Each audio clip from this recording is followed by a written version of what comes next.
वफाकी हुकूमत ने मुहर्रम में फुल प्रूफ सिक्योरिटी इंतजाम के तहत मुल्क भर में पाक फौज और सिविल आर्म फोर्सेस की तैनाती कर दी है। चारों सूबाई, आज़ाद कश्मीर और गिलगित बल्तिस्तान हुकूमतों और इस्लामाबाद इंतजामिया ने सिक्योरिटी के लिए दरखास्तें दी थी।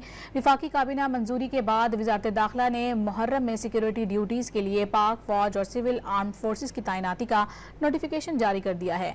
पाक फौज की तैनाती आइन के आर्टिकल 245 और सिविल आर्म फोर्सेस की तैनाती इंसदाद दहशतगर्दी 1997 के तहत होगी।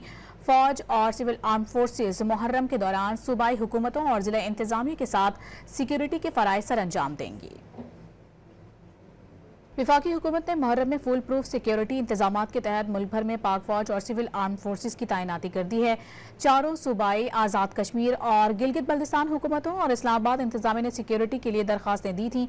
वफाकी काबीना मंजूरी के बाद वजारत दाखिला ने मुहर्रम में सिक्योरिटी ड्यूटीज के लिए पाक फौज और सिविल आर्म फोर्सेस की तैनाती का नोटिफिकेशन जारी कर दिया है। पाक फौज की तैनाती आइन के आर्टिकल 245 और सिविल आर्म फोर्सेस की तैनाती इंसदाद दहशतगर्दी 1997 के तहत होगी। फौज और सिविल आर्म फोर्सेस मुहर्रम के दौरान सूबाई हुकूमतों और जिला इंतजामिया के साथ सिक्योरिटी के फराइज सर अंजाम देंगी।